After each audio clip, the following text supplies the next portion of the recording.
Welcome. All right, I'm cutting that and restarting.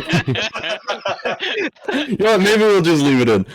Welcome to the We Don't Know Ball podcast, the show where we desperately act like that is not the case. I am Alex, Alex K, Kalscheur, Kelshi, whatever the hell people are going to call me. To my right is Alex Funk. Down in the corner in the half-assed Ditka cosplay is Shane, and below me is Joe. Um, just a little bit about me. As you can see, I got the Packers fit on. I grew up in Wisconsin, so back hitting my keyboard. Packers, Brewers, I guess Bucks by adjacency. I don't really care about basketball personally. Um, for hockey, I'm a Golden Knights fan. Started getting into hockey when they expanded. And my alma mater is Bradley University, so them and the Badgers for college. I guess if I have to pick an FCS team, North Dakota State. I'm not really a fan, but I just enjoy watching them, I guess. Pass it off to the other Alex.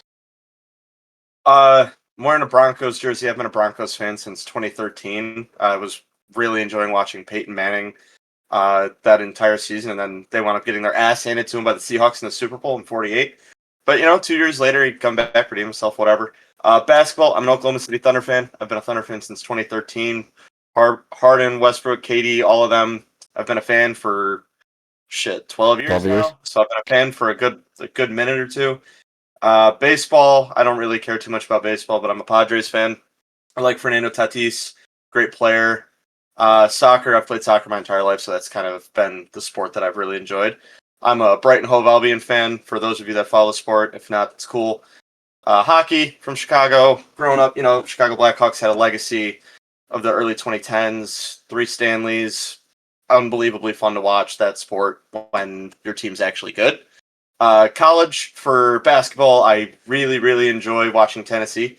I was watching Dalton Knecht play, and he was just on such another level that I kind of just enjoy watching Tennessee basketball now. But for college football, I don't dabble as much in college football, but I would support U of I just being from Illinois. So after this, I guess we'll go to Joe. Yeah, welcome in everybody. Even though we're from the Chicagoland area here, we're all Carolina over here. Thanks to Cam Newton. Been a Panthers fan for over a decade now. We are still riding strong through the dark years of this franchise. Still in them. Things are on the come up though with the current roster and Bryce Young and Ted. That's just my own bias. I'm not going to get into arguing that. Anyway, Carolina Hurricanes for hockey, my only pride and joy right now, because it's, like you said, sports are a completely new world when your team is actually good. Now they can't get past the Eastern Conference Final. That's not my problem. But having a team that's actually good actually makes things better. So go Canes and go Marlins for baseball. Now I know it doesn't make any sense being a Carolina team. Fan of Carolina teams and being a Marlins fan. I'm not rocking with Chicago teams, and when I was younger, look, I started with the Phillies, and I left them the year they went to the World Series. We don't talk about that, but the Marlins are cooler, okay? Just in every aspect. I don't care if they're good; they just are cooler. All right. And basketball, the Hornets, we all know about the Hornets. We won't talk much about them. I don't really dabble much college football, but as an Illinois State graduate, roll birds. Game day this Saturday against the Sooners. Upset watch? Upset watch, yes. Upset watch. Out of here, bro. Anything is possible. We saw the Iowa game last year. Not this. We saw the Iowa game last year. They got loose in the second half, but we don't worry about that. They gave him a good fight though. But yeah, roll birds. So let's finish this off here with Shane. All right. So save the best franchise for last. As you can clearly tell, I am a massive fan of the Detroit Lions. Just kidding. Chicago Bears here. Big fan of the Bears. I was a fan of the Bears when I was little. I watched Jay Cutler throw up an absolute stinker of a game. I can't remember the year when I was little, and we lost the overall record against Green Bay. And I said I cannot watch Chicago Bears football as long as Smoking Jay's at the helm.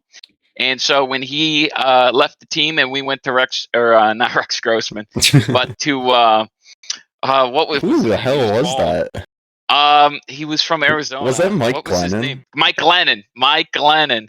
And then Mitch God. Trubisky. That was my first real Bears jersey that still fits me. It's a Mitch Trubisky jersey. I'm also a big fan of the Chicago Cubs. They're currently in the late season collapse that happens every year. It's been going on since at least 2018, so nothing new there.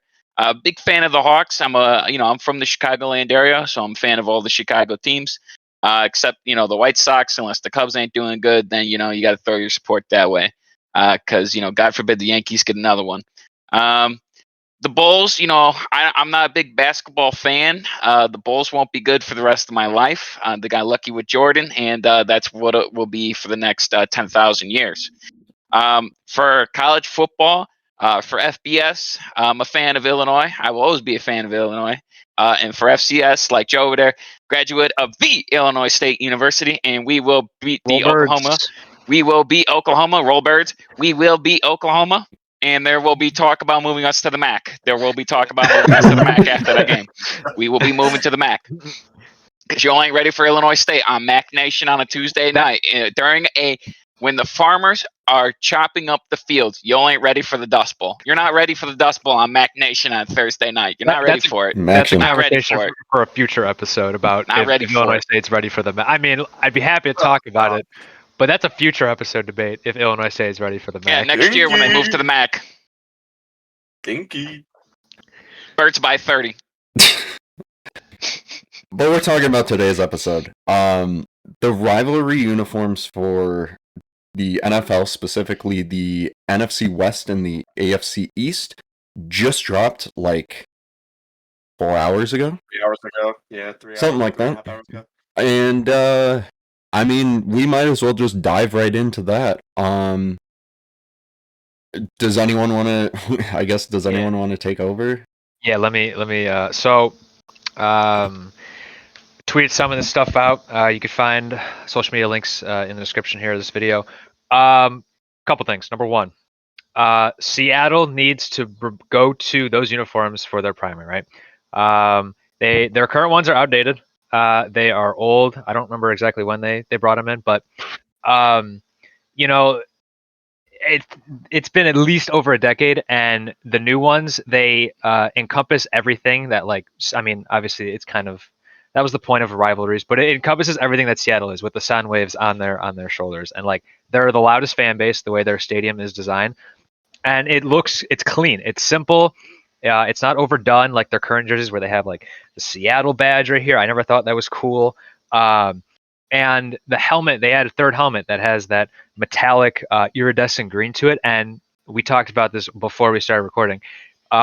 It's got that feeling to me of those early Matt Hasselbeck era helmets with the dark, the navy, the steel, but it's like you called it like a steel finish. blue. Yeah, the modern metallic finish to it, and it looks beautiful.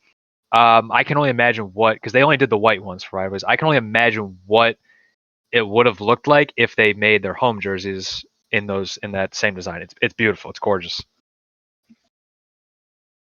I think I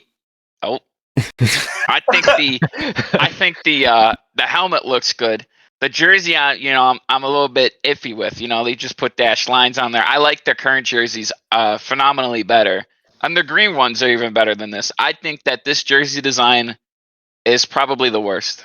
I don't know what we're talking about sound The here, worst but the Seattle Sonic, have been gone for a couple of decades now. So welcome to the 2020s. But the Seattle Sonic are gone, and they're currently they became the OKC Thunder, right? Yeah, they did. Yes.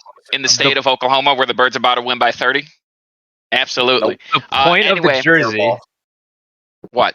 The point of the rivalries are the NFL's version or spin on City Connects, right?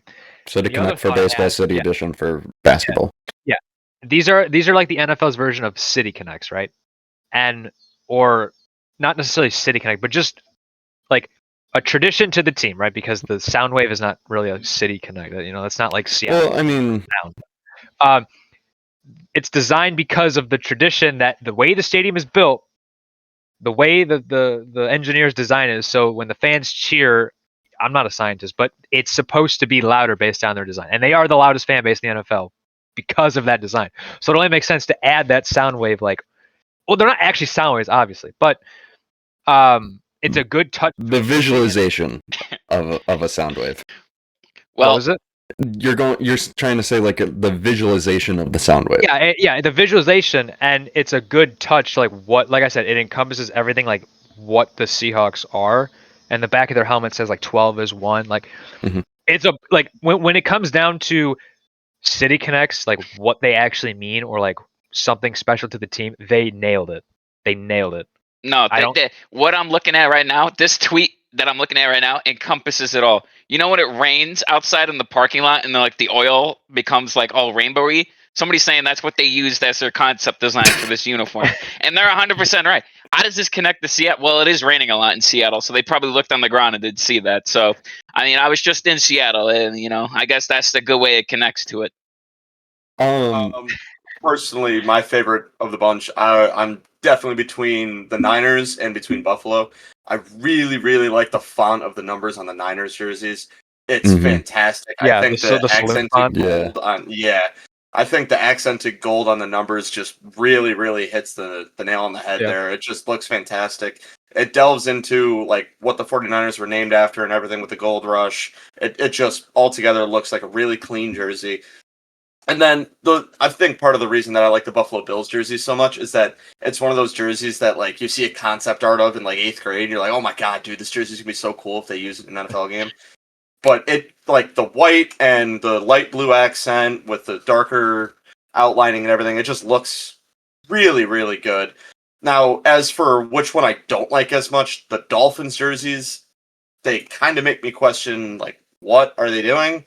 I don't understand why the Dolphins who play in white, blue, and orange decided to go with an all-black jersey.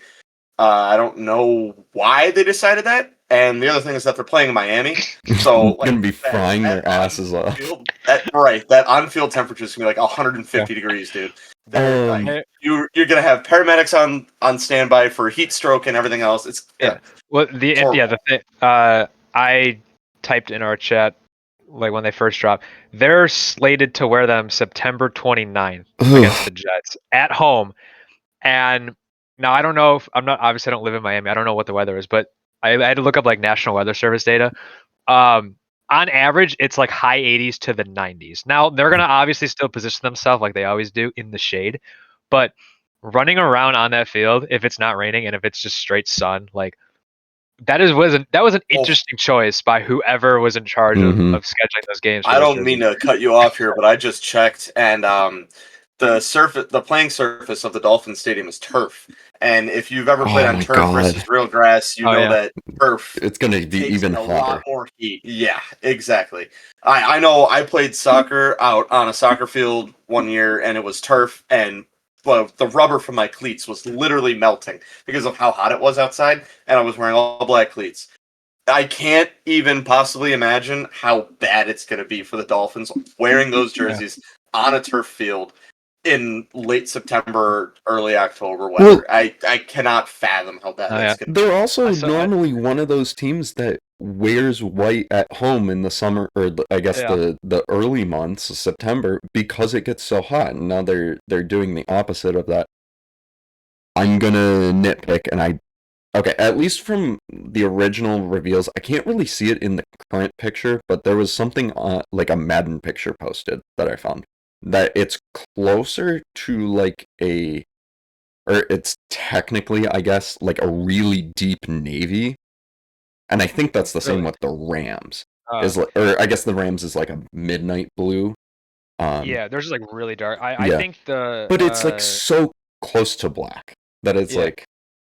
And my thought on the Dolphins, at least, is if you're gonna go with that black theme, you might as well have gone all the way and done the like Miami Vice that the Marlins have done, that the Heat have done. Even close to a color scheme like the Padres, like not City Connect jerseys. I forget what the proper phrasing for it is, but like the the coloring of the Padres' third jerseys with like the Neapolitan ice cream look. Yeah. Yeah, that's their Taco City jerseys. Connect. Yeah, It those. seems like just a lot of these teams went for an all white, like an ice white type of deal, or an all black, midnight black type of deal. And the only different one is the Patriots, who at least went for like a light blue. But the jersey that looks the worst out of all these, 100%, Arizona. It looks like somebody used it after the bathroom. That's what it looks like. They took their away like white jersey and they just wiped their ass with it. That's what it looks like. I think that's a bit of hyperbole, but it does look like a dirty jersey. Oh my god. Arizona. It's Arizona. Arizona would have been how so the much West is.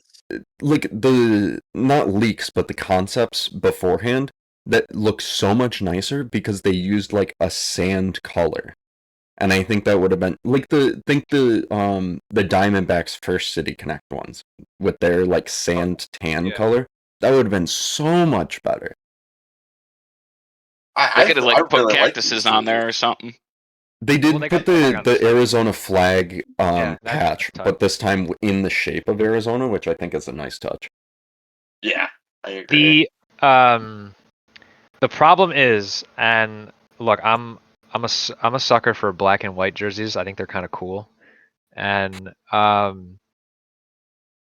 like it gets to a point where like you cannot use the Rivalries promo or any promo to make an excuse to just go for a black jersey. Like, and I said this before, New England, literally, I don't care how wrong you may think this is.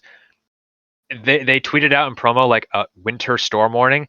It gets cold in Chicago. It gets cold in Seattle. Like, that's not your personality. The only teams that should get that pass are Buffalo and Green Bay because they play outdoors. Buffalo also did that. Green Bay's the frozen tundra. Like, I don't think we need to explain that. And Buffalo, like, everybody kind of knows, like, everybody has seen lately in the last couple of years the snow games in Buffalo. Like, getting the community to shovel your field and plow your field for you. Yeah. Mm-hmm. That is good for your personality. That's why I don't mind the Bills whiteout. But also, I think it looks cool. There's like that like design they have in the logo. I think they nailed that one. Yeah, that one's perfect. New England's, I don't get it at all. The NE logo here, like it, I don't know what they were thinking. Honestly, I don't think it's terrible. It's not. I feel like New England played it safe. I think that's the best way of putting it. Even though they're the only team that actually put a color on their jersey. They played it safe, stuck to basically their current template with like the what are they called? I think they're the UCLA stripes on the shoulder, and the logo, which it's fine, like kind of sticking with the theme. It plays it safe. It's an NE logo that matches the font on the jersey. I like the font on the jersey, but like it's just a very safe uniform. I feel like the other hard thing to go about the New England jerseys is that they don't really like the stadium and the city of New England as a whole doesn't have like an identity, whereas like the rest of these teams all really like picked out something from their community and from their team's history that you can be like, oh yeah, that makes sense. Like the Niners, the Gold Rush, the Bills, they play in snow. Arizona, they're going off of the fact that Arizona out west is super dusty. New England, you just think about it, and when you think about the city of New England, you just think about Boston and all of its sports history. So it's not something that you can really put on a jersey because of their geological challenges, I guess. Yeah, because how far away is Foxborough from? It's a good Boston. It's a half good hour distance. out. I don't know but I guess you could kind of connect that, but like, I don't know.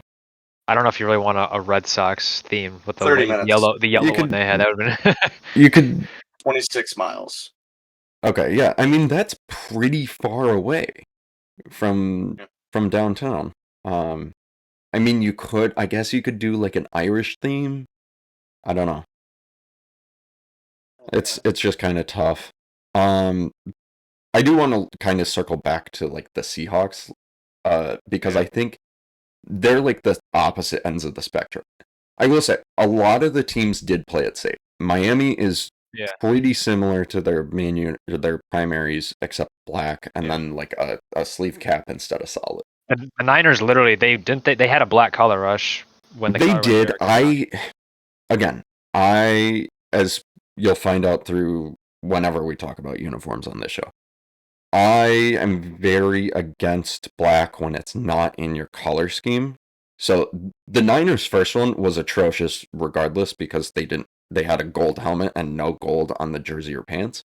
But as much as I don't like the black on the current Niners, I think they did it a hell of a lot better than their first one.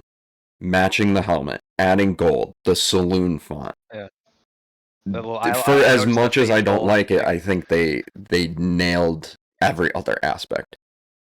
Yeah, I mean, like the black jerseys are good. It's not like I said. I mean, I know they don't want them to use make an excuse to black. They're not bad. There's nothing wrong with black jerseys, but this is an opportunity to be like super freaking creative. They could have gone gold. Yeah, and like I don't want to see all these teams just go to black. Like when Carolina finally comes up in 2028, thank God we already have black stuff. We can't do a blackout. You sure can still. Well, we can, but we're gonna have hopefully in 3 years some creative design. And like the Rams is cool and all, and the Jets, and the Niners, the Dolphins, but like I know you can get more creative than just a midnight mode.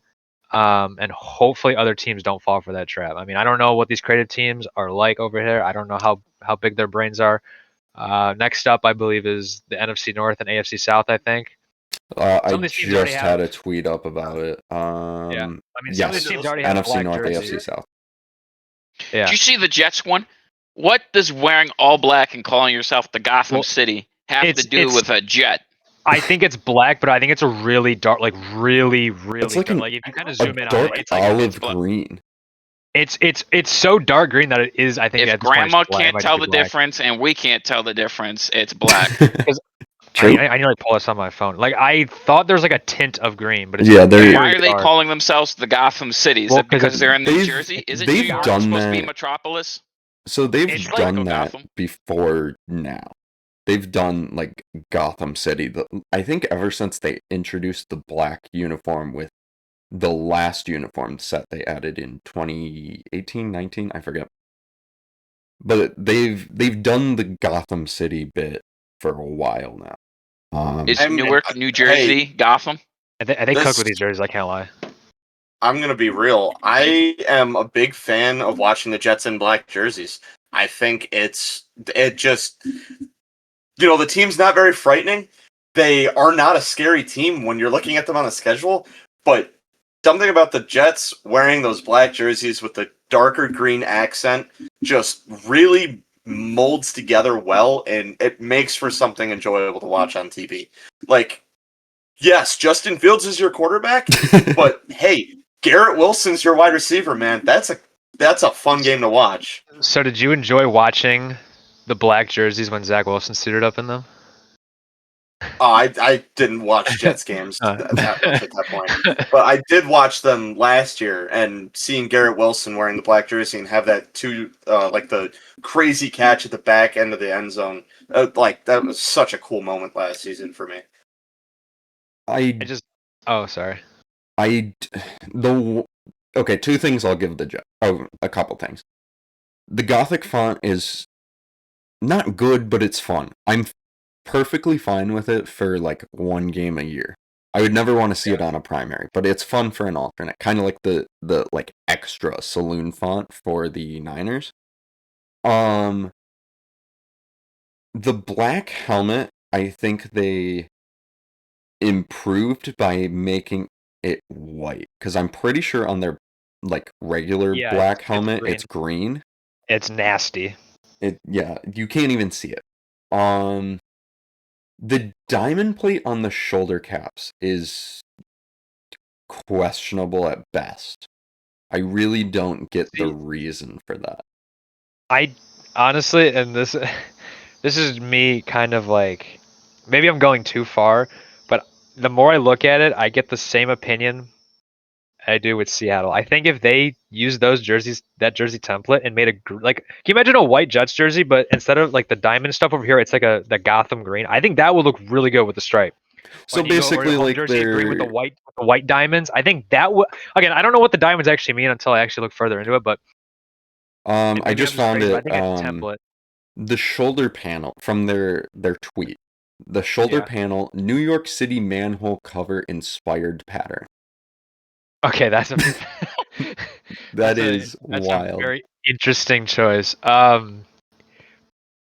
mean, either way, I think again, like Seattle, and if I'm being extra, I mean, at this point, I hate the Jets jerseys right now, so anything would be better. I think that'd be a cool template to go with.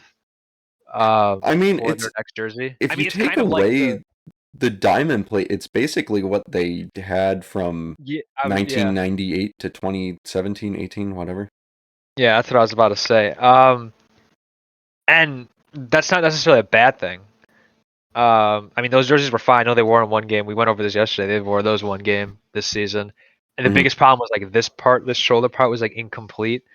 But Because you're trying yeah, to compress something that's like a half sleeve up to your elbow yeah, into is sleeveless, basically, as sleeveless as you can get for football. yeah. What they could have done is they could have done NFL throwback games for the rivalry games. True. So division opponents would wear their own uniforms against each other. Like, imagine the Bears and This Packers guy knows playing ball. each other in their very old uniforms. It'd be super cool. I mean, they got different ones, and I mean, the Bears haven't changed theirs Well, much, but it's We got to still kick him different. off the. And also, think about these historic teams that have a few of these. Okay, because your franchise doesn't have one, and you know nothing about what it means to have one of these. Okay, it means a lot. That's why there's a lot of these things on this wall that Even represent though he that. said a Wanna do few, a, and he's holding Everyone up one. remembers this one. Hold on. Everyone remembers this one. No one remembers yours. Okay. Should we do a ring check real quick?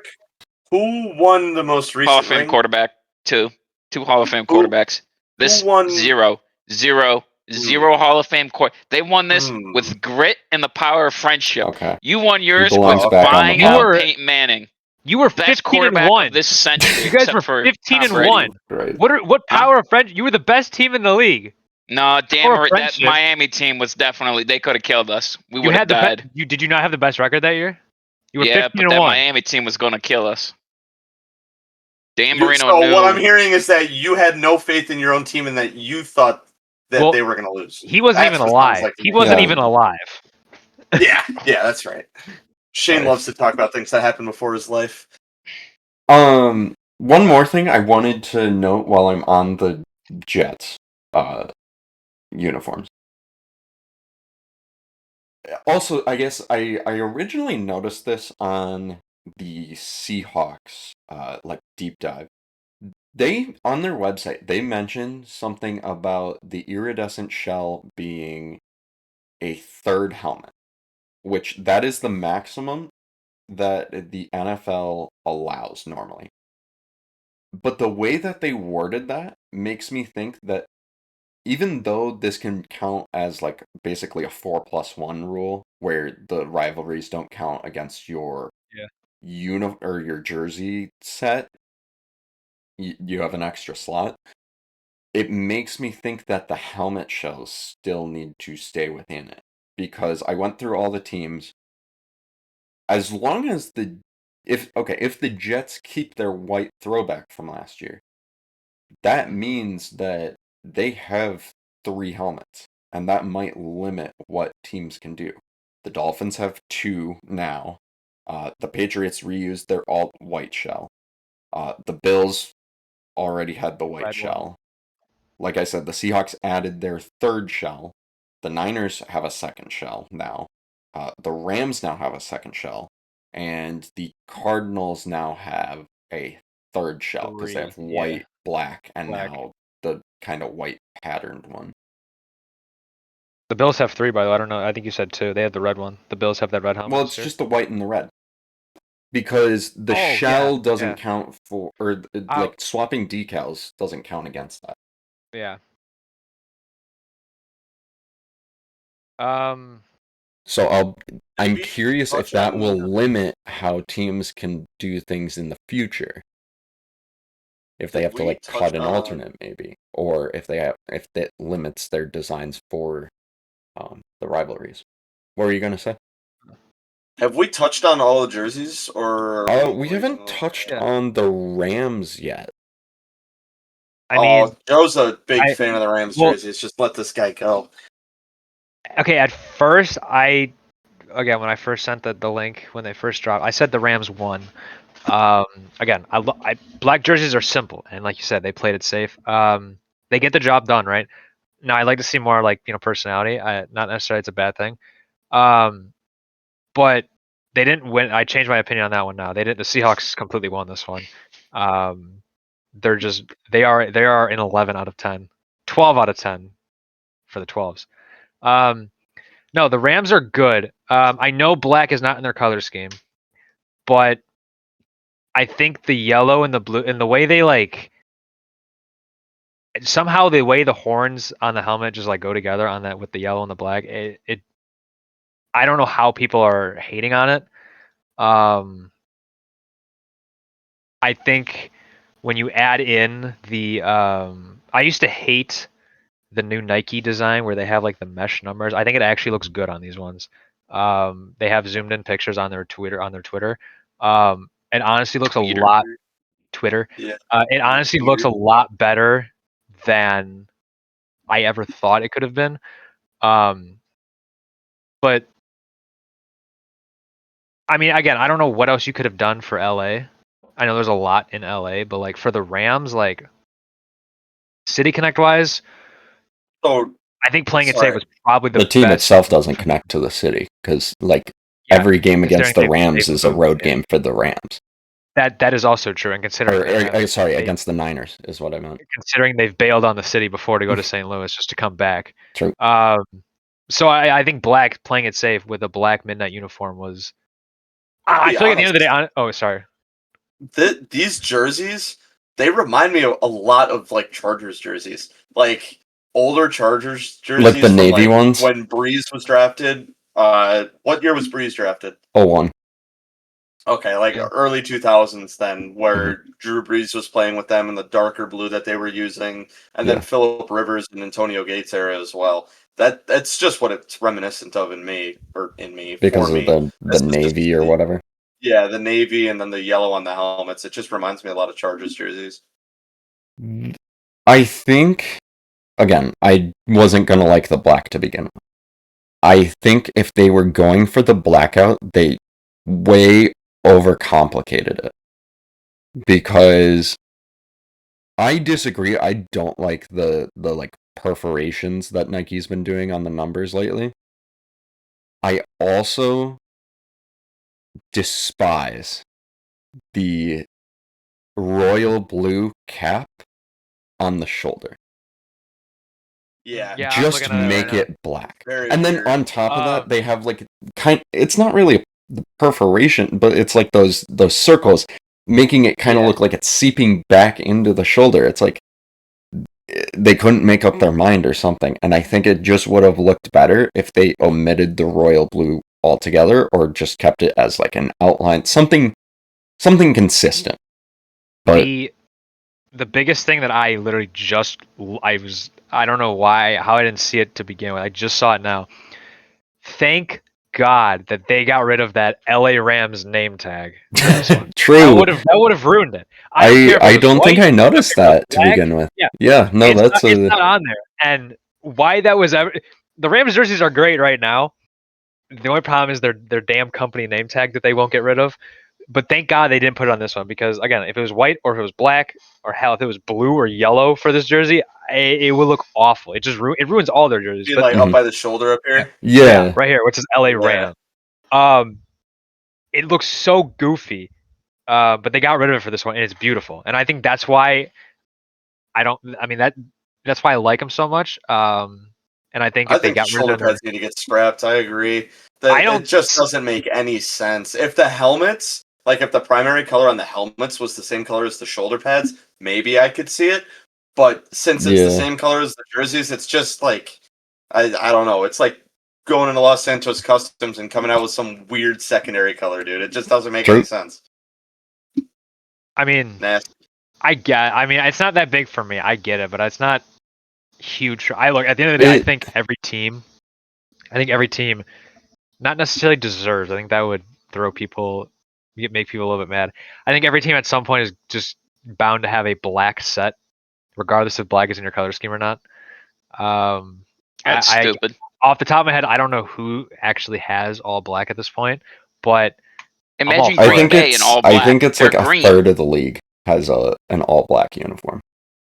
Off the Because if you're top just of gonna my brand head. it, if you're just gonna brand it as midnight mode, anybody can have midnight mode. Right. Yeah. Whether you're the Packers or the Rams or the Bengals or anybody, it doesn't matter. But And the same with I winter mean, whiteout. yeah, and I'm not Yeah, complaining. I'm not complaining about all black or winter whiteout. I But feel like the all black takes away, like, your team's color is a part of the team's culture. It's what makes your team so special are the colors. And these rivalry things just take it away. I get Buffalo doing the ice. Everyone knows about when it's snowing in Buffalo. That's very easy to see. Arizona's just wearing their white uniform, and they paid someone $500,000 to hit two paint brushes together, flick stuff at it.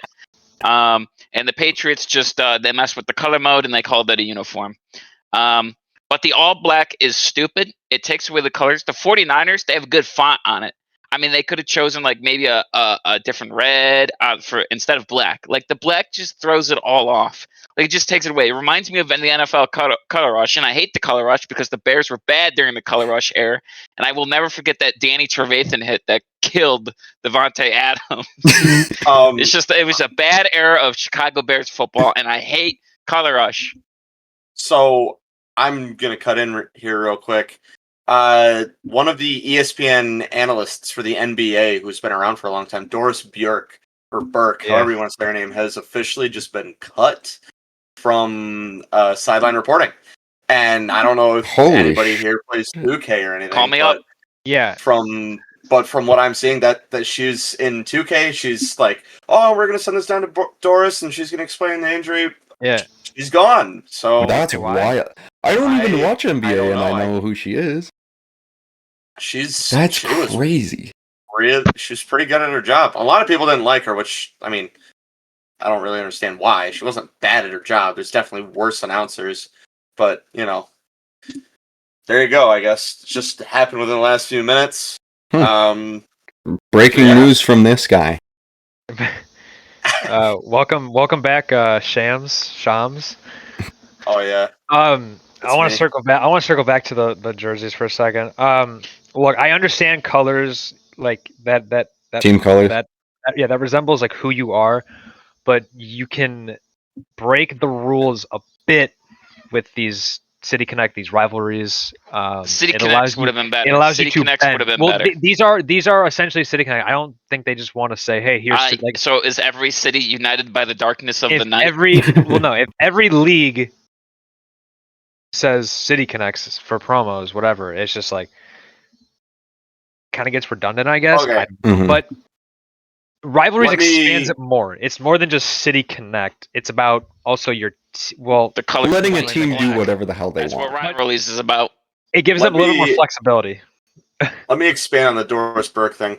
So I misphrased it. She was not cut, but she was cut from the first announcing team. So she's no longer with Richard Jefferson and Mike Breen. She's now no longer going to be doing the NBA Finals or any like majorly publicized game. She's going to be like the second squad essentially. She's a substitute, is kind of what it's. So she won't be on the Bulls games anymore. So benched. She was never on the Bulls game. She'll probably be on Bulls games major more. League. No, we're major. No, we're a major team. We're gonna win 6 games this year. So Yeah. she got like benched. Yeah, she got sent to the second squad essentially. She's Who got a called practice up? Squad member. It says Tim Legler is now going to be the courtside analyst, whatever. Damn, they do with roster Mike cuts. Breen and Richard Jefferson. They're doing roster cuts for ESPN reporters now. Yeah, speaking of roster cuts, how do we feel about the Packers roster cuts? Okay. I feel mostly good. One, we're waiting for the Micah Parsons trade, of course. That'll definitely happen. No, So you're they delusional. would never sign him themselves, right? There is hope. At a way overpriced. They didn't do that with Dak either. Don't worry about that. Well, I love that contract you guys gave Love. That's a great contract. At least we have a That even more. quarterback. That contract is going to be the same one if you realize Caleb Williams when he's ready to be paid. If Yeah, he's but Caleb not, Williams is a future Hall of Famer, going to if he play every doesn't single fall, game of his career. if he doesn't Whereas fall off a Jordan Love cliff is for a whatever fraudulent reason, quarterback who cannot win. And if he beats the 49ers at some point in his career, I guess he's better than Rodgers. But until that point, I can say nothing. beating the 49ers in the regular season wouldn't mean anything. It's got to be We an also NFC beat the title game. Niners this year. Yeah, true. NFC title game, because that's when He'll beat the Bears. You guys use black magic every year. It doesn't matter. I showed you that the Bears went 13-3 in like 2001 or 2002. 5-win team. We went 13-3 in 2001. 2 of our losses were to the Green Bay Packers. So you guys use black magic, and there's nothing we can do. I mean, at the end of the day, you guys with your cheese heads, and the government keeps buying your cheese and putting them in a cave. They're funding your entire state. It's just the deep state is against the Chicago Bears. Radio guy off. The anti-Bears agenda. Anyways, I think it's safe to say that the Bears are still in a rebuilding phase, and this year they have a definite they have a definite possibility this year of actually winning a game against Green Bay. Last year, we did win. Actually, we already won this year. Thank you, Santos. Best kicker in the NFL. We went from a discussion to having Shane sound like a angry fan calling on 6-7 score, dude. I swear to God. Hey. So back to your question. The 2 real big complaints I had were, I wish we had a plan to bring back Taylor Elgersma, our Canadian college, I think, quarterback. Bring him back to the practice squad. I understand cutting him, but they announced that neither him nor Sean Clifford are coming back even to the practice squad. The other complaint I had, which I guess isn't against Green Bay, but they cut Kalen King. I think they hoped to bring him back to the practice squad, but instead Carolina scooped him up. So those were really the only 2 things that I wish went differently. But overall, I'm pretty happy with it. Cool. I'm glad that, well, I won't say the biggest roster cut. The big trade. Not the big trade, but I'm glad it happened to my team, because now I can talk a little bit more. But I think one of the bigger cut storylines was the Hunter Renfrow release. I myself, look, I see both sides of the argument, okay? But I don't see why I'm confused why people are shocked, right? Hunter Renfrow is, I'm not going to call him old, right? He's like 28, 29. Obviously it's getting there. But when you look at the Panthers, like, we're going youth all around this team. And Renfro's a guy who, sure, you could have been depth, right? But Renfro's a guy who has been removed from the game for 2 years now. I think so. And yeah, his footwork it's a work of art. Like, I'm gonna give him that. His route running is a thing of beauty. But we're going on a youth movement right now in Charlotte. And when you have Tet at number 1, you have Jalen Coker. Jalen Coker legitimately should be our wide receiver 2. So I'll put him at wide receiver 2. And then you have Xavier Leggett at 3, right? That's your youth movement for your starting lineup.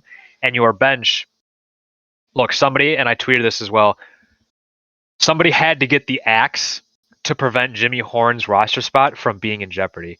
The Panthers would have seriously regretted losing a man with that athleticism and that speed. He'll be a phenomenal special teamer for us, and eventually he will work his way into a bigger role in the receiver room. Somebody had to get that axe so we didn't cut Jimmy Horn. But again, the biggest thing for Renfrow was there was no reason to be surprised by him being cut. Look, he might come back to the practice squad, and actually I've already seen notifications that they are in. Dan Morgan is still in contact with Renfrow, but when you trade guys like Adam Thielen too, like we don't need older guys on this roster. And I said last year, Jalen Coker, remember his name. There's a big reason why Renfrow was cut and Thielen was traded. It's because they believe so highly in our young guys like Jalen Coker. I think that Jalen Coker is still there because he was drafted last year, and they're not going to give up on a. How long? What year was he drafted? Last year. He was last year, but he was undrafted. Undrafted last year from an FCS school. Holy When? cross. Cry me a river. I don't care. They're not going to give up on a guy that made the roster the year before and was an all-right receiver for Bryce Young. However, I'm not. The other thing is that the quality and caliber of a 28-year-old fucking whatever his name is, I forget off the top of my head. I don't think he's as good as the rest of the wide receivers in the room. So yes, Jalen Coker is a better wide receiver than. Oh my God, what? Hunter Renfrow? Renfrow? Yes, thank you, Renfrow.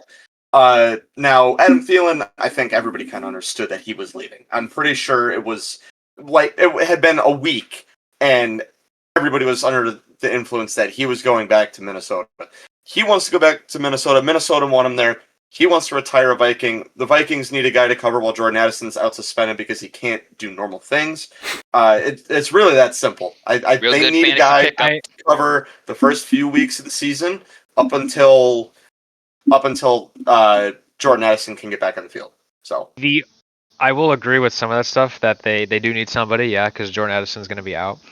And this might be a little. I think this could just be Panthers fans being delusional. But I think part of him. I mean, you could say that about anybody. I think part of him he wanted to stay in Charlotte, but his wife was some people are noticing his wife was maybe not so happy to be in Charlotte. And look, I'm not going to necessarily blame her. I get it. Like, I feel bad for Bryce. I've been to Charlotte 3 times. There is no team to root for. Like, even the team your husband is on is a pile of shit. I stayed in Charlotte for a month. It was not that great. There's not a lot to do in Charlotte. All of the teams suck. The best thing about Charlotte is NASCAR, and NASCAR is awesome. I love it. Super, super great thing that the city has. They've got the Hall of Fame there, and Dale Earnhardt has a thing around there as well. I'm pretty sure Dale Earnhardt Jr. owns a bunch of property that he's doing a bunch with, which is pretty cool if you look into it. But either way, the Charlotte teams as a whole, they stink. The only team that's actually somewhat decent is the Hurricanes, and I'll give them credit for that. If they can make the Eastern Conference Finals year after year, fair enough. But no, we're talking about right now. The Panthers, last year, they sucked. Don't care what you have to say. They stunk. The Panthers are the Panthers. The Hornets are the Hornets. That's the common understanding of the two teams in their respective sports. All right. 2 things. Number 1, the Canes are in Raleigh, all right? Raleighwood. Okay. Number two, yeah, we were bad last year, and I'll get back on track to the Panthers here. But the last couple weeks were a glimmer of hope to hopefully the direction we're still headed in. Because, I mean, the last 5 games, maybe 6 games, and I'll keep arguing. Bryce Young was easily a top 10. I'll go top 15 at the lowest quarterback in the league in the last couple of weeks. I mean, that last game against Atlanta, and hell, even the winter game, it was not New Year's Eve. It was the game against Arizona before Christmas. That was those were some clinics he was putting on, and yeah, the record is whatever, but all right. Now look, here's the thing: the duality of that season is crazy because he outperformed a bunch of quarterbacks the last few weeks of the league, but earlier in the year he was benched for the Red Rocket, man. Yeah. You can't get benched for a 42-year-old Rocket on national television. And sometimes that happens. Like, sometimes your first round pick, your first overall pick quarterback, just look at Josh Allen. Look at Josh Allen. Well, it doesn't help when your head coach is a complete moron. You know, it doesn't help. Josh Allen's rookie year was not good. His first few years, he wasn't good for 2 or 3 years. 8 touchdowns, 12 interceptions or something, I think. Not even Bryce Young had that shitty of a ratio. He had 11 to 10, I think, as a rookie. Who did he do that? Well, there's a difference between someone being 5'9" and 6'5". This is also true, but yeah, like 12 inches. Not quite. Oh, yeah, the benching, like, it just happened. Like, the team was just a wreck. Those first, he got benched week 4, I think, because then we played the Raiders, and that's when Dalton came in. He got benched week 3 or 4, and I mean, the team was just in disarray. It was not just him. Like, it was more than just Bryce. And if you've watched, well, I'm not gonna say if you've watched the games because nobody watched it other than me, and like that's fine. I get it. Like, They're blacked let's out think about it. everywhere Your else. I don't know what you're talking Your about. team traded a lot to get Bryce Young. Is looking back at that trade, a phenomenal trade, by the way, probably the best trade of all time, the best one. No. This No. was a great trade, and I would do it all over again. Okay. Because I mean, you talk about robbery. I mean, you're going to need to get federal officials involved here. This is cross-state boundary, highway robbery, Hey, Jim, and your we're good. franchise is still mediocre and is still being beaten by the Bears. So, has that trade really helped you, or is it really hurt you? Okay, number one. Remember, both teams had 5 wins each last year. This is also true. We beat them, though. We beat them. One of the wins was against them. So that has an asterisk. You beat number the one. Yeah. Number one. Okay. You have to send the house regardless for the number 1 overall pick. If somebody wanted to trade for Caleb Williams last year to draft, they would have also had to send the house. It does not matter. We had to send a shitload of stuff just to get the pick. Okay. Number 2, I have it pulled up. Right. Your return. Right. Tyreek Stevenson lost you a game last year, okay? Rookie, it doesn't matter. Oh, yeah. Thank you. Helped us get Colston Loveland. Helped us get Colston Loveland and Eberflus fired. Eberflus fired and bringing in Ben Johnson. Okay, Eberflus. It was great. At the time, it was the worst feeling I've ever felt since the double doink. First of all, Eberflus, number 1, did not get fired after the Commanders game. He fired himself at this point. Yeah, but it started the downward trend because then we didn't do anything against Arizona. Yeah, I know. But we didn't don't think this trade contributed to he fired himself by being an idiot. On the last play of the game, and it was good because we went on a 10-game losing streak. That's good.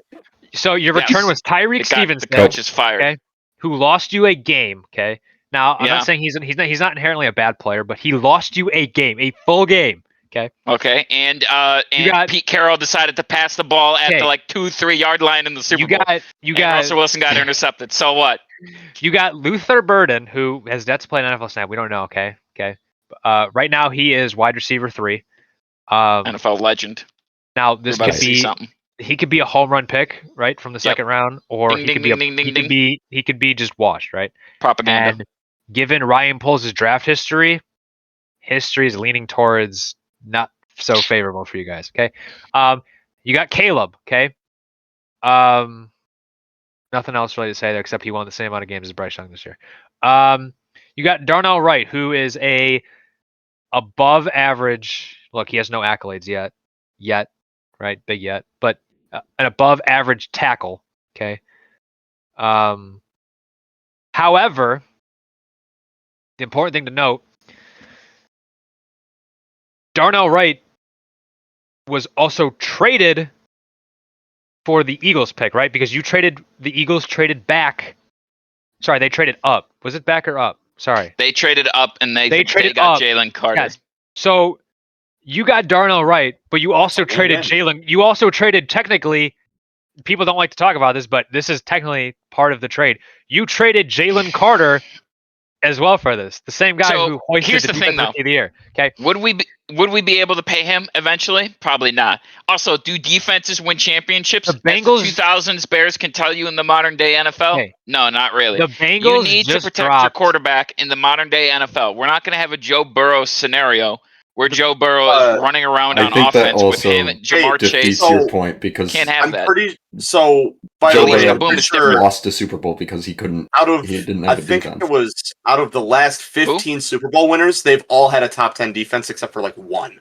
I'm pretty sure every team that's won the Super Bowl in the last 15, 20 years. Yeah, but if the Bears going on defense, it's number 1.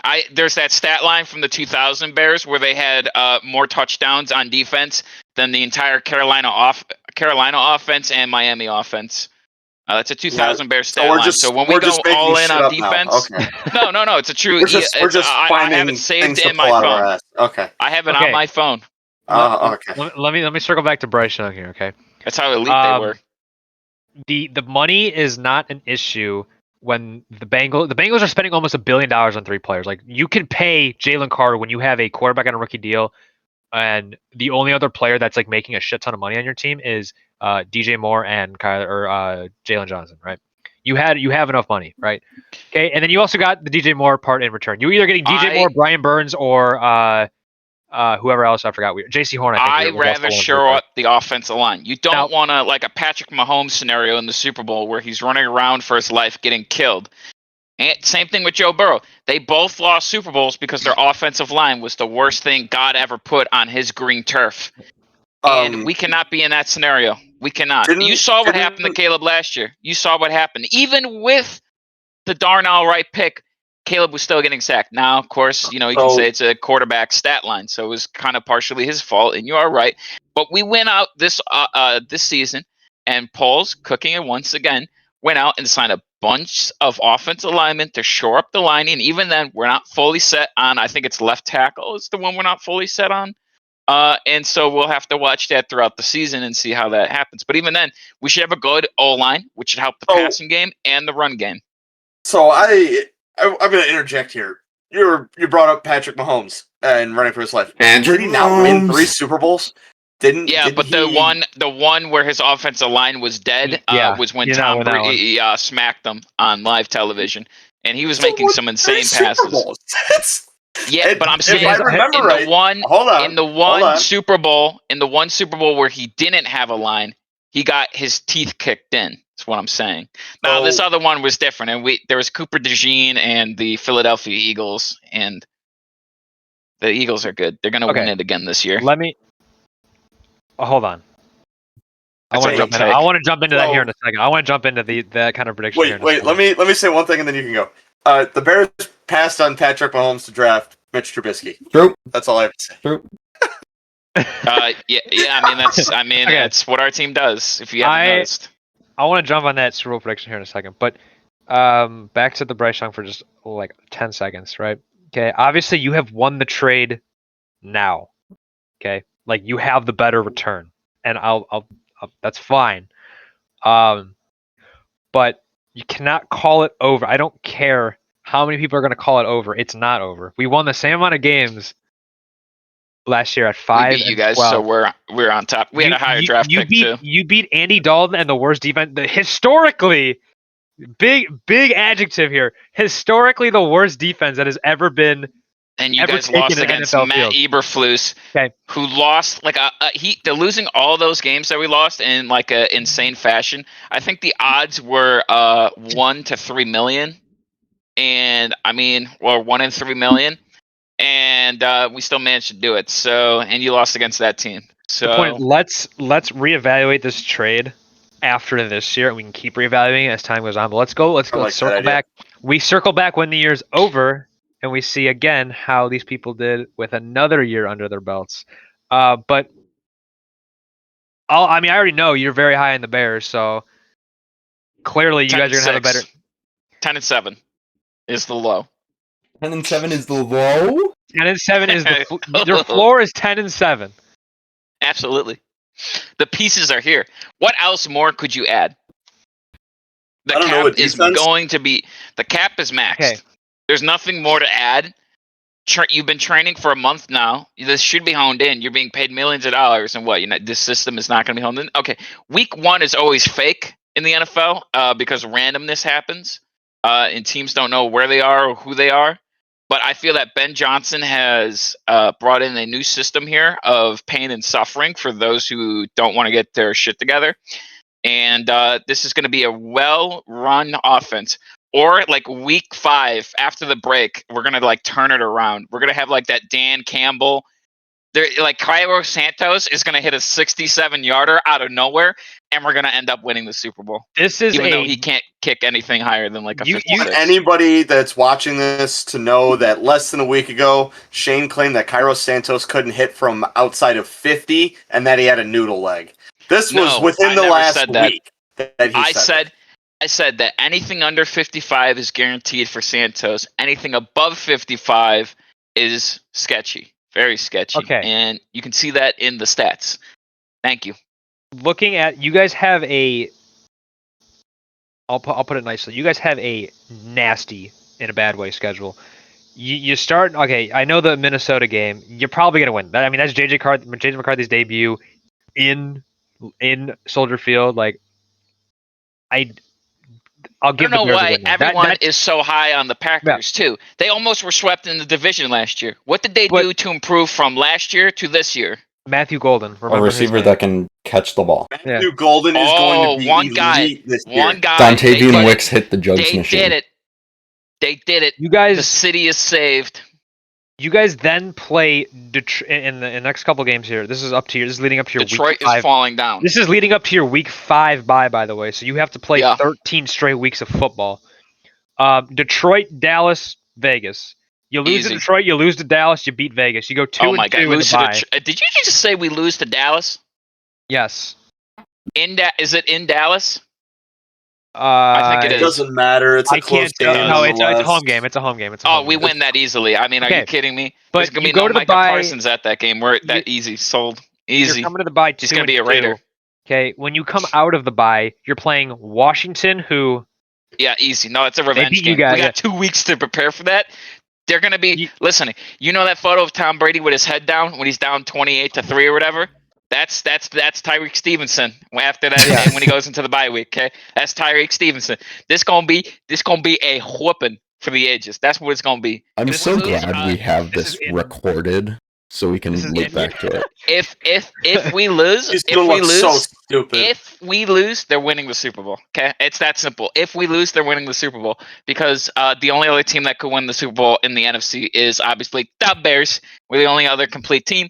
The Lions won't be anywhere near that. They've lost both coordinators. I don't see how they recover.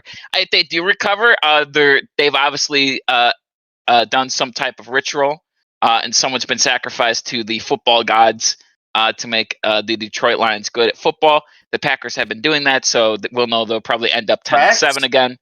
The fact that you don't have the Eagles in that conversation just shows. Oh yeah, wait, no, I It forgot. fits Yeah, right in the sorry. podcast, guys. The Eagles, Yeah. Yeah, Eagles literally. are That's way up why here. we're called We Don't Know Ball. I forgot about the Eagles. I was gonna get to them. They're here. No, you The were not. Commanders are here. Eagles are up here. The Eagles will win it all again. I lied. That's my And bad. then the But Bears if are they- where if- you if- are off screen. If the Bears do lose to Washington, Washington beats Philadelphia in the NFC Championship game, and during the Super Bowl, Philadelphia's on fire due to the loss. Thank you. Okay. After you play the Commanders, you have to. Okay, the Saints. We don't even care Easy. about the Saints. You got to play No, Baltimore. it's a Some of your trap game. games. We lose. Some of your games this season include Baltimore, Cincinnati. We're gonna die. That's in Baltimore. And No, we beat AFC Cincinnati. North, Pittsburgh. NFC East. We have Joe Okay. Burrow's numbers. We have. Hold on. Where's the camera? My first Bears game, okay, was Bears Bengals at Soldier Field. Never forget Joe Burrow. What was he doing? What was he doing? Never forget. He threw a pick six to the one and only Roquan Smith, who is gone. Rest in peace. Post didn't want to pay him. I don't He's not like that Wait. decision. Will this He's in be Baltimore, though, Roquan's so God first bless game him. against the Bears? What'd you say? Is this going to I be don't know. Roquan's Yeah. first game against the Bears? It might be. Hang on. Yes, it will be. In Chicago or in Baltimore? It's in Baltimore. Oh. We are going to die. Yeah, this is It the will be first. it'll be a bloody massacre on national Yeah. television. They haven't played since Lamar 2021. Jackson is going to do numbers to the Tyreek Stevenson haters when they watch Lamar juke out Tyreek Stevenson. What week is that? They Week played the 8? Ravens week 8. Is it on prime Oh, time? dude, I don't It is. know. No, it's a noon game in Baltimore. Thank God. That's Oh, it's a crazy. noon game? Oh, we have a chance if it's at noon. If it's not in You prime also- time, Lamar is different. This is Wait. different, though. This is noon. What week do the Bears play? What week do the Bears play the Bengals? 8-9. Right after. 8-9. A noon game. Okay. Noon game right after. Look, I'm just gonna keep it honest. That game is literally gonna come down to whose defense sucks less. Because the True. Bengals have an awful defense, and the Bears defense cannot. Yeah, I say Fucking Caleb lock in. Williams reaches 4,000 yards in that game alone. From zero, by the way. Yeah, From 0 to so- 4,000 in that Anyways, game. I think that the Bengals will take that game. I don't see the Bears. And so here we really go, just having a lying. real I guess lying is shot normal for against Bronco this, fans. The problem with this, Top the problem five with the schedule offense. right now, the problem with the schedule right now is we're only in week 9. You still have to play Pittsburgh, Philadelphia, Philadelphia we're dying. in Philly. Yeah. Okay, so 2 lost games. That We gotta might play the be Super- worse than we the gotta play Super the Bowl. Super Bowl matchup. That Baltimore might be and Philly. worse than the Super Bowl this year. Between week 14 and 18, you have 2 Green Bay matchups. Easy. You have a Detroit They're dropping matchup. one. Easy. You got a dropping Detroit one. matchup, and look, the Niners have fallen off since their Super Bowl Yeah, run. easy. Thank you. Well, they Thank were you. really banged up But last 10 year. and 7. Yeah, they were also injury bug. I'm not going to rule out the Niners as being a gimme, right? Your gimmies are New Orleans, Vegas, Yeah. and Cleveland, Yeah. and maybe the Giants. So Dallas if they Giants- don't have Micah Parsons. If the Giants have Jackson Dart starting, I feel like they have a better chance at winning that game than they do if Russell Wilson starting. Shit, honestly, I think the Bears only win 7 games this year. That's what I have them at. I think I they have- win 9. Shane said that I'm 10 not and mad at 7 that. is their floor. I have 10 and 7 at their ceiling. If we come up short against all the big teams, I'll be happy going into the year after. I'll be happy. If we you wanna- lose in unbearable ways again, I don't know how much more I can take it. He's gonna- I don't know.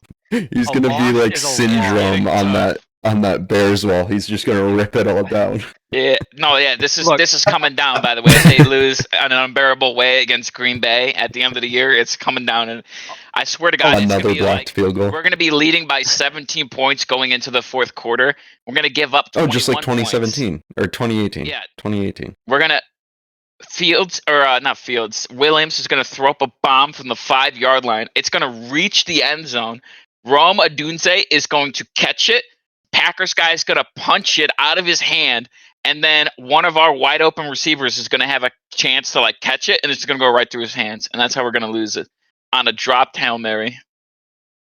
Yeah, all right. So I'm tired of listening to you speak about the Bears. Let's move on to not Bears talk. Sorry, Bears are popular and good. There's no hope in I don't know Broncos about good. Nation. I don't know about Who's good. in your guys' division again? The Chiefs, Yeah, Chargers, so good and luck. Raiders. Have fun, buddy. 3 of those teams made the playoffs last year. Yeah. Wow. And now the Raiders, look, Raiders are not going to be that good this year. They're in rebuilding year. am I They're going to am be I better crazy? than last year, though. Am I crazy What? for calling the Raiders a possible fringe? I think they're a Against dark the horse AFC. 7th seed. They're what? Yes, you are crazy. They are Say, a dark horse 7th seed at best. Yeah. You got Geno Smith, and look, Jacoby Myers, assuming he stayed, they don't trade him. You add in Jincy. You got Brock Bowers. Souped up O-line. Don't forget that. That will help Look, Genty. That Wait, what? Yeah, you A cut souped up O-line that'll help Genty. out. Oh yeah. what does Snoop do? Possible sleeper. Well, I shouldn't say sleeper and playing. He's going to be like a stud, but The fantasy app? Jack Besh. Look out! I'm telling you, bro. Is he gonna? Right. Where do they have him on But- their depth chart? I don't know, but probably lower now because they got Amari Cooper. Right. Again, they're old, right? They got some unks on their team, but I think that enough veterans could get them. I don't think it's crazy to say a fringe, depending on how the AFC shapes out. Like one of those fringe 8 and 9, 9 and 8 playoff teams. Like you never know. Pete Carroll's a great coach, and What is the West Look. schedule this year? I don't What? know. What divisions do you guys play? Check. Because whatever complete divisions you play will be the same for the Play- Raiders. What is it? AFC South with the Titans and Colts? Yes. Okay, we play them. We play the blanking. Commanders division with the Eagles. NFC East. Ooh, that's rough. Yeah. Yeah. And then we also play So what, then they would also play with the Patriots and who was the bottom of the North last year? The AFC North. The Browns. Browns. Yeah. We don't They might be We weren't- they could realistically go like 1-3 against the NFC East and still be a fringe playoff contender if they rattle off enough wins. Oh, I'm sorry. I forgot we were talking Raiders and not Broncos. Well, no, Or, yeah, because well- you're in the same division, though you play Yeah. those same divisions. Yeah, Different- I mean the different match spot. the Yeah, matchup yeah, yeah. was very slightly, but I got the Raiders schedule, but like, I mean, look, they can easily beat New England week 1. They Mhm. can definitely beat Indianapolis week 5. Yeah. Indianapolis reeks of number 1 overall pick contender. Well, you have Um, the Colts, the Titans, and the Jaguars all in that division. They could realistically are- go 3-1. 1, 2, 3. I think the only one of them the three that you just mentioned, I think the Titans could actually give them a good fight. I think the Titans could probably take the game. Cam off. Ward would need to I- take over that game. I they think could Cam also Ward's beat. got it. Oh wait, what? I said I think Cam Ward's got it. Oh. I think that they don't have crazy offensive weapons, but when you're talking about a matchup between the Raiders and the Titans, you're not expecting an offensive showcase. I Sure. think that Cam Ward and company are going to be able to get enough done in order to score more points than the opponent. This game. But I also don't think it's unreasonable to say, especially if he puts up a stinker, Yeah. I think the Raiders could easily win that game as well. Yeah, It'll be an entertaining game. 13 final. What was that? I said this game reeks of like a 20-13 final When is that game? I'm curious. for the We'll have Titans to one. watch that. Titans Raiders. Week 6, October 12th at noon. Oh my Okay. God. We'll have to They keep an eye on that. Yeah, the Raiders are also playing the Giants, who again definitely Atrocious. winnable. And I not necessarily I'm the biggest hater, but they could beat the Texans. I think with this roster, It'll be Texans tough. are. I guess yeah, it's I mean, not out of the realm of possibilities. I don't know what the hell CJ Stroud's going to get blocked by on the offensive line. I mean, so Max Crosby might have a field day, but the Texans just like, and again, and this is not accounting for, I mean, we don't want injuries on anybody, but you know, God forbid if anybody's got the injury bug or somebody's hurt on on the Texans or something, that makes it even worse for them, for their roster. Like, I mean, this is whether they're fully healthy or not, this is definitely a winnable game for the Raiders. And no matter how you see it, and if you see the Texans really crazily, then it could be a trap game, right? We all love trap games. But you know, somebody's bound to get one of those upsets. So I feel like it's not unlikely to rule out an upset, a huge upset from the Raiders, like whether it's in their division, like when they play the Chiefs or something, or hell, even I the mean, Broncos, they did it last year, or was that 2 years ago? I'm thinking of. That was, I know they did I it think 2 years ago 'cause it was on Christmas Day, right? Yeah, Christmas Day. Yeah. If they upset anybody though, it would not be. It would probably be somebody like KC, or they play Dallas on Monday Night Football. They'll get swept Do they play Kansas City late in the year? Week 7 is their first game, and then Week 18 is the final game. Oh, okay, there you go. Well, yeah, Kansas City's if already got KC playoff clinches spot, the then they're gonna get a division, win over Kansas City. Yeah, That's that's true. exactly what Kansas City did against Denver last year, and that's the only reason that Denver, or not the only reason, but Denver being the second wouldn't have squad of made the Kansas playoffs City. if they started their starters. Yeah, exactly. I don't know if the Broncos would have been able to beat the Chiefs in, I think it was Week 18 last year in order to make the playoffs. Granted, they still lost first round of the Bills, but They made I don't the playoffs. think they would have made the playoffs to begin with if the Chiefs started their whole lineup. So, but speaking of Broncos, there are a few gripes I have with our roster moves. So last year there was a few games where I noticed our defensive back Jaquan McMillan is, how do I say, lackluster in his position. A There liability. was several games last year where I was standing up screaming at the TV, begging Sean Payton to bench this man because he is awful. He is absolutely awful. He's my least favorite player that we have, and he's currently slated to be our third string DB. I cannot express how angry it makes me that we're still giving this guy chances. I'm pretty sure he allowed 120 yards to Mike Evans last year or something goofy. Because I was watching the damn... What? First time, he Well, said. you get used to it. Yeah. He's dropped 1,000 yards against you in his career.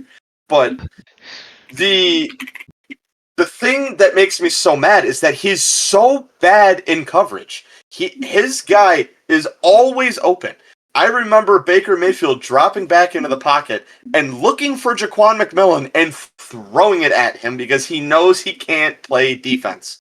Now, I would have loved to seen him cut after this training camp or whatever. Preseason. He didn't get cut. Yeah, hopefully. I'm crossing my fingers.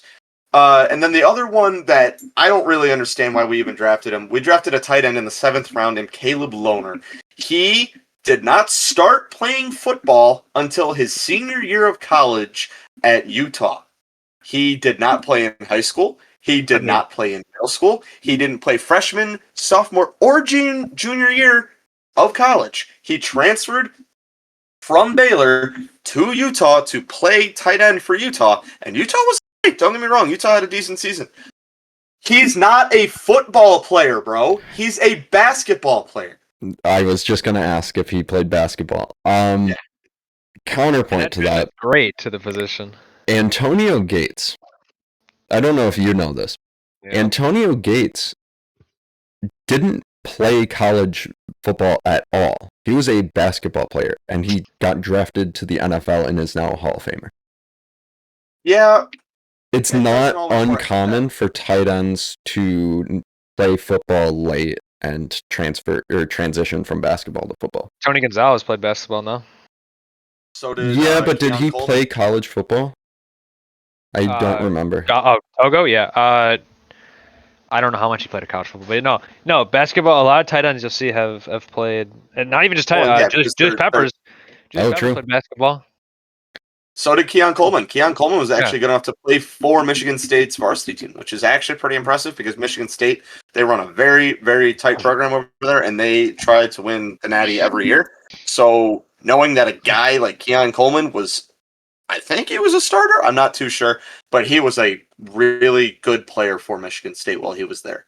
Mm-hmm. Also, Bradley University, who hasn't had a football program in over 50 years, had a player drafted in 1995 to play tight end for the Colts and was drafted from playing basketball. He actually stuck around the league. I think he played like 8 or 9 seasons. Oh, geez. Okay. Yeah. Interesting. I wish I had his name up because I was just looking into this the other day.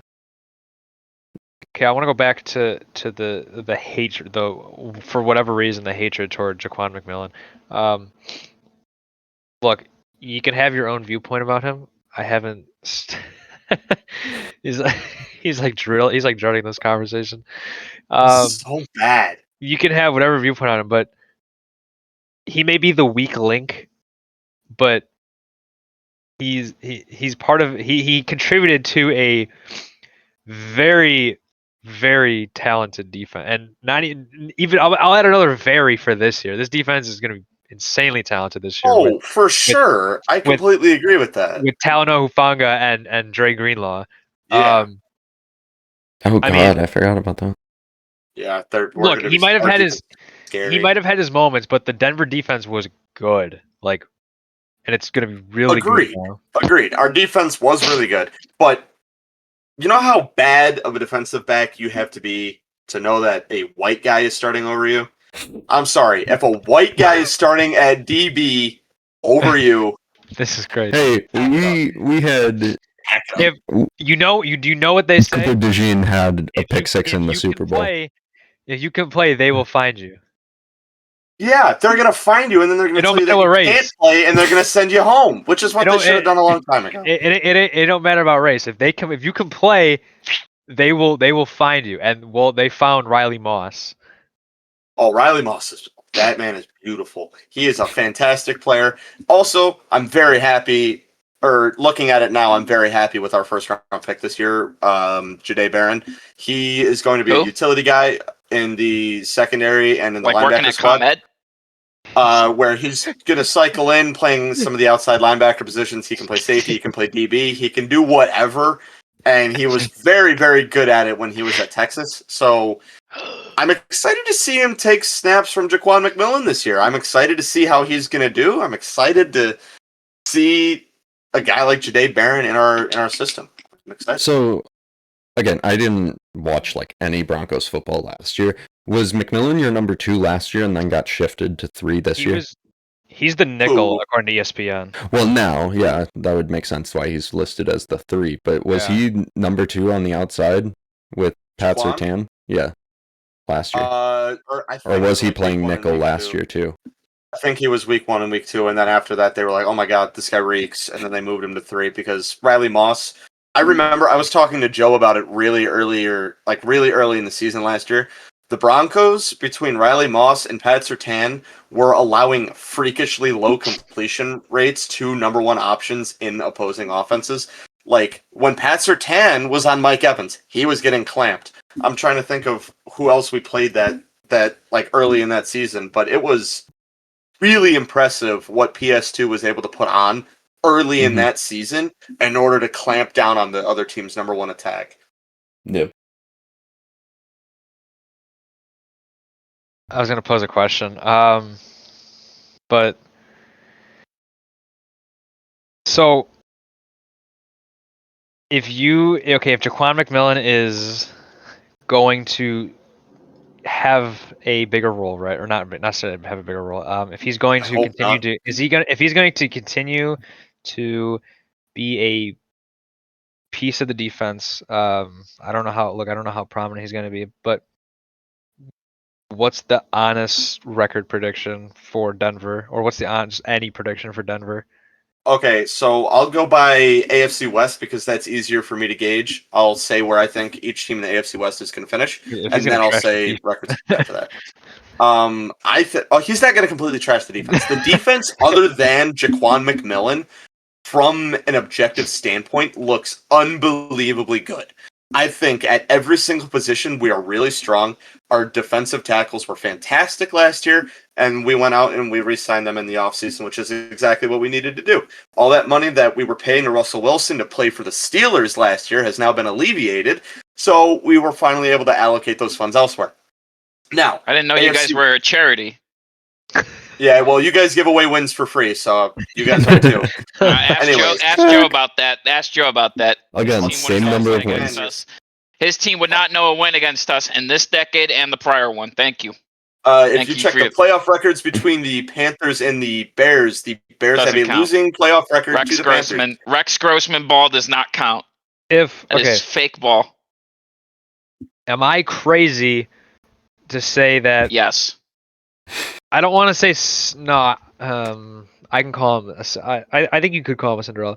Am I crazy for having like deep playoff run predictions for Denver? Because I think they're at least a 13. No, because the AFC is Mickey. They're at least an 11 win team. I think they can at least get. Yeah. They can definitely get to 12 or 13. Well, all I'm saying is we need to check. We need to check the logs after the season to see what Sean Payton has his boys up to again, okay? Because they could be targeting it again. The defense is phenomenal, and Bo Nix was also phenomenal after his early season slump. Forget about that. That was a bad display of football. But no, like they didn't rebuild quickly. They've been rebuilding for a while, but they have the pieces finally to win now. I think I mean, you know where I stand on their receiver. I think they're one decent one decent receiver. One other decent receiver away from actually like being a Super Bowl contender. Yeah. Because Cortland Sutton's good. I think Marvin Mims, like we don't know. We can't call it yet. I think he's all right. That boy's got so much potential. He's not going to be like a I don't think he'd be like a wide receiver 2, like kind of like that T Higgins caliber wide receiver 2. Like I mean that's kind of also tough to reach. But I mean I'm not crazy for calling him right for calling him a 12-win 13 team. So I am somewhere in between the space where I think it's really going to come down to, and it's really going to matter on how well Bo Nix does down the stretch. If Bo Nix can lock in and continue to win those late season games to really put their record in a place where you're like, wow, I feel confident with this guy going into a playoff game, that's another thing. Because last year was not the same thing at all. we're going into this season with largely the same offense that we did last year, which is the exact same offense minus the addition of Evan Ingram and J.K. Dobbins. With the exception of those two additions, we are just about the exact same offense that we played in that AFC wildcard game. I think it was a wildcard, if I'm wrong, correct me. Against the Bills, and we got absolutely stomped. Now, I agree with Joe. I think the Broncos are still a real receiving piece away. I don't think it does not need to be a guy like Terry McLaurin or like Rashee Rice. It just needs to be a guy who you can count on as a second option receiver. And I think that if they are able to bring that in, maybe in the next few years they can look at like a for real like AFC Championship game or a Super Bowl appearance, not saying a win, but something deep of that nature. Now, in terms of our division, I think it'll be Raiders in last, Chargers, and then Broncos and Chiefs can really go either way. The Chiefs lost a lot this season, and they had to re-sign a lot of guys, so they're spending a lot of money on non-skill position players. Their running backs are all right. They're really looking at guys like Xavier Worthy to produce a lot for them this year. Travis Kelce's getting older. Mahomes is Mahomes, obviously, so if it's Mahomes. But Devil magic. I think it's right, literally, is devil magic. Last year, watching the Chiefs beat the Broncos at the 3:00 game on Sunday to the blocked field goal, I was so irritated. I was so unbelievably mad. It's not even funny. We were all watching it in Discord, and it got blocked, and I remember him stepping up and seeing it, and it just going, and I was pissed. But I think when you're playing against a guy like Mahomes or Brady, those two in particular, you have to take into account going into those games that you have to outscore them by multiple scores. If you're not outscoring them by multiple scores, you're probably going to lose the game. That's how it was with Brady. If you weren't beating Brady by 3 touchdowns, you weren't beating Brady. Hell, you could be beating him by 25 points and the game's not over. Right. Yeah, exactly. But, Broncos this season, I'll just say the floor and ceiling, and then I'll let you go. Sorry. Yeah, go ahead. I think the Broncos' absolute ceiling, and that means winning every game that they, on paper, should win, I think are 13 to 14 wins. And then on the low end, I think at the absolute lowest, they're 9 wins. I think that's where they stand. I was about to say, it feels like a 9-8 season to me. I don't see a world where they don't make the playoffs this year. I just think they're too talented on both sides of the ball. I really agree.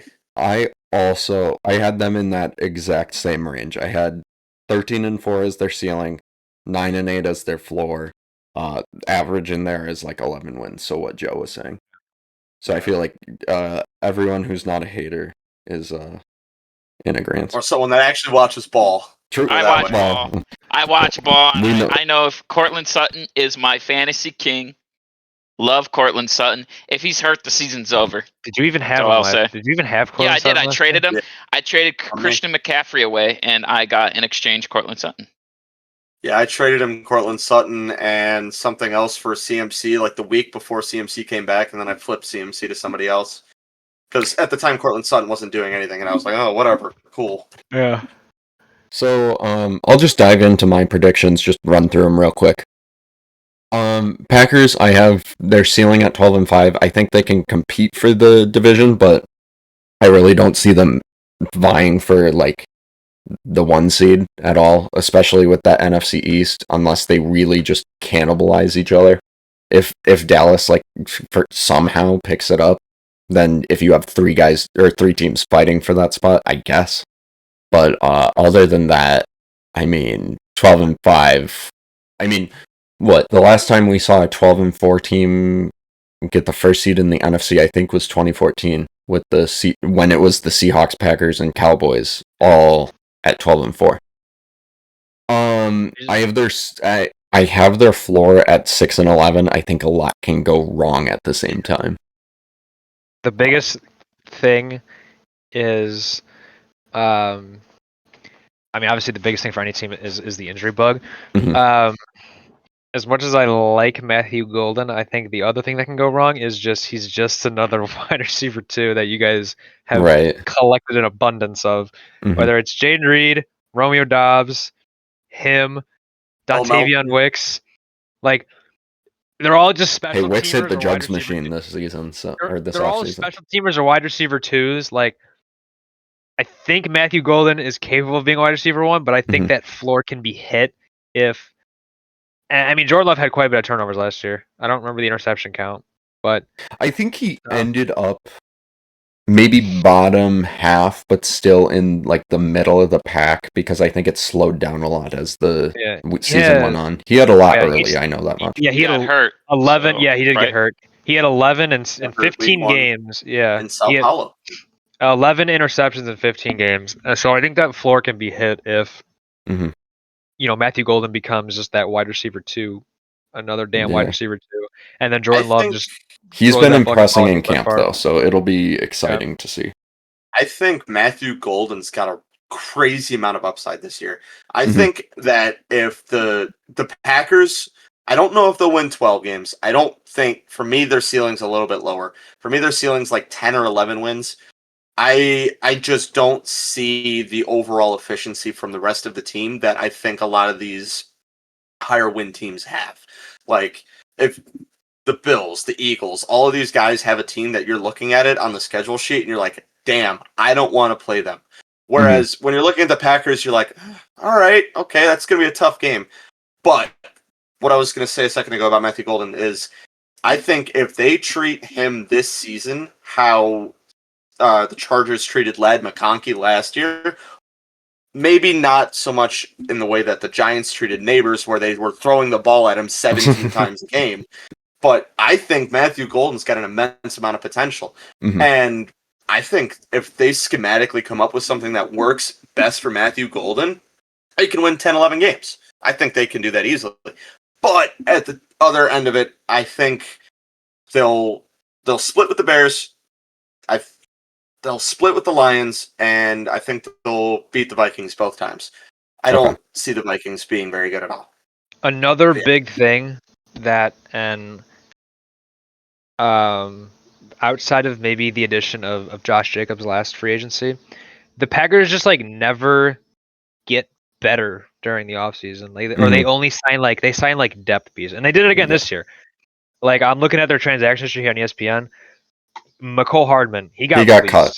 Yeah. He got cut. Which I think Isaiah they added Simmons. him back to the Isaiah practice Simmons. squad.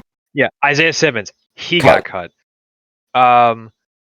John Fitzpatrick, tight end. Again, you have. Well, he's been like on and off the team. He's been a practice squad player. The only real addition was Aaron Banks. Yeah, that's about it. And which we needed that guard help, but still, it's not like a big name. And they did some, sideline stuff by like they fired their D-line coach in January. Or they what's his name? Jair Alexander, right?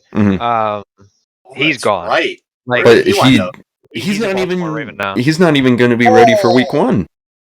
Yeah. And like again, like outside of the Josh Jacobs, the huge signing last year, that was Xavier McKinney.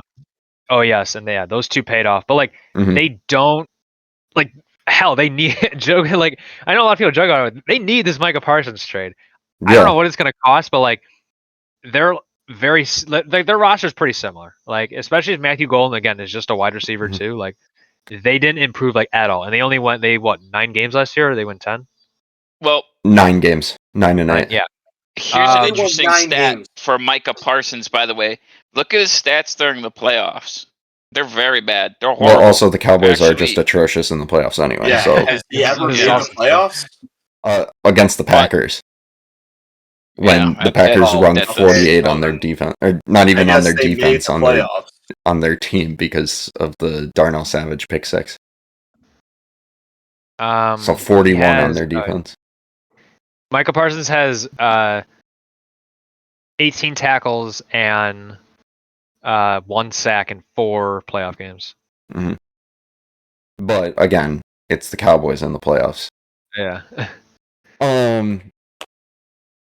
Yeah. Although on the flip side of what you're saying about Matthew Golden's floor, I think his ceiling could definitely have him as a, I'm not going to say like number one in the NFL or anything like that, but I think he could be a true number one option in the NFL by the end of this season, even though he's still a rookie. I could see him being, for sure, the Packers number one by the end of the season. Oh, yeah. I mean, all other than that, in terms of receiving options, all they really have is Tucker Kraft, and he came out of nowhere last year. He was a great fantasy option off the bench or off of waivers. I don't think anybody had him picked up prior to when he started playing. He's going to be a draft. And we're going to have Luke Musgrave back, which Kraft is clearly going to be the number one. But Luke Musgrave, when he can, stay on his feet, he's a great option for catching the ball. Running like 21, 22 personnel, that team's could go crazy, especially in a Shanahan-inspired offense that Matt LaFleur runs. Bears, I already touched on their ceiling at 10-7. I could see them getting worse this year. I have their floor at 4-13. Oh my God! Yeah, that's what happens when you're a Packers fan. I mean, the propaganda just rots your mind. Both the whole NFC North has an atrocious schedule this year with the AFC North and the NFC East. And you're trying to install a new system. If Caleb Williams doesn't sync up with Ben Johnson, the entire season falls apart. Yeah. The thing is, though, if you lose that badly, do you just blow it all up? Probably. No. Do you, though? No, okay, don't blow it all up. I think blowing it up is a little too extra. You could blow it up in the sense of you get rid of some veterans, try and get young. Yes. You keep Williams, because I think he is... Honestly, he might just be cursed, or not cursed, but the Bears might be cursed, and he just won't pan out in Chicago. But the Packers dark magic at it again. Where I have the Bears finishing this year, I think it's a little bit higher than you have them. I think their floor is 6 wins. Okay, so you don't see them getting worse or even playing even to last year? No, it would be inconceivably difficult to be a worse team from last year. You can't lose 10 games in a row. Fire your head coach. Get a completely new offensive coordinator and defensive coordinator. Switch up almost everything about the team and get worse. It's really hard to go from 5 wins to 4 wins after bringing in some really good talents. I beg to differ here. I'm actually trying to prop your team up. Part of what because for my floor and ceiling, I went through every game and was like, these are the absolute gimmies. These are the ones where you have no chance. These are the ones that could flip either way. Part of what has me thinking the Bears could, I'm not saying they will, but could get worse record-wise, is the gauntlet of a schedule. Yeah. That is the hard part. I'm going to beg to differ on your point about going. Now, I'm contradicting myself about when I say almost, because we almost got worse, but we finished the god-awful rookie year of Bryce Young with 2 wins, right? And it was almost looking like we were going to be worse or the same. Like, we thought we hit rock bottom. And then we started pulling a few wins out, with Andy, and then eventually the Bryce Young run. But it's very possible that you could the Bears are definitely not at rock bottom. Like, I know they lost 10 in a row, but it's rock bottom is still worse. Like, it could always be worse, and it could definitely happen this year. You also have to remember that last year was supposed to be the greatest situation a number 1 overall quarterback has ever been in. True. But with that comes just how bad Keenan Allen was. Keenan Allen was not great at all, and there were several times where Keenan Allen would go to catch the ball in traffic or coming across the center of the field, and the ball would blow right through his hands. And I mean, he'd have both his hands up and it'd go right through. Complete mishap of Keenan Allen. Last year, if the Bears utilized Rome more than they did Keenan Allen, or they flipped the capacity that the two were being used in, much different story. If they were using Rome in Keenan's capacity, I think they would have that 10-loss streak wouldn't have happened. They would have won a lot more games. And that's not just because I'm not saying Rome's a great player. He has potential to be a fantastic player. He was great at Michigan. Now, does he have the know-how to go out there and be a real second option to DJ Moore? We'll have to find out. Yeah. I mean, my average for the Bears is 7 wins. I think that's pretty fair. You go up by 2 wins. Again, the schedule is really the biggest thing for them. Yeah. What's their schedule next year? Next year, the Bears. Yeah. Oh, so no, we went. It was right before the bye week at 5. It was Lions, not in order. Lions, Vikings, Cowboys, Raiders. Commanders were on there. Saints, Giants. Was it Eagles right after Commanders? No, Eagles were later. Eagles are on there. Niners, Steelers. The 2 Packers games, obviously. The 2 Which Lions games. you have to think, for being the last place matchups for them, you have the Niners, who are going to be healthier, and I'm pretty sure that's in Santa Clara, isn't it? If I remember correctly, yes. So you have that. Yeah, because the Saints game is home, right? Yeah, I think so. I don't have it pulled up. Okay, so this of the 3 one-offs where they're different from the rest of the division, you have the Steelers who are the Niners who are getting healthier. The Saints are kind of a gimme, and the Steelers, who, as bad as Aaron Rodgers is, that's still you cannot trust the Bears against Aaron Rodgers. That's still I mean, even if he's it's still a decent team. I mean, Rodgers again. Death, taxes, and Rodgers beating the hell out of the Bears. Yep. Not he wasn't off. He was serviceable, and I mean, I do think his stats were better than he actually played last year. I mean, he threw a pick 6 to Leonard Williams. And at the end of the day, the Steelers have one goal in mind, and that's the 9-8 record. And Rodgers can definitely get him there. But no, True. the defense will cause an issue. I mean, they have always been a defensively strong team. The Bears, however, luckily they've geared up for this exact moment with getting out because the offensive line has been atrocious for God knows how long. But they've geared up for that moment against the Steelers because hell, if that was last year's offensive line against this year's Steelers, yikes, yikes. Caleb might break the sack record in one game alone. In the game. We would have had to switch. We would have had to switch the fantasy league to IDP just for 1 week, just so we can all clamor over to the waivers to get TJ Watt. But I know we were joking a lot about the Micah Parsons trade. 7-8 minutes ago, Shefty reported that the Cowboys are now listening to trade offers. Yeah. So they have actually opened up on the possibility of dealing Micah, which he needs to get the hell out of there if he ever wants to win. Chicago Bear. I honestly, the Packers and Bears are probably the top 2 places. Even though we can't pay him. Yeah, he's not going to go to Chicago. Green Bay. The Bears are okay. They got the DJ Moore contract.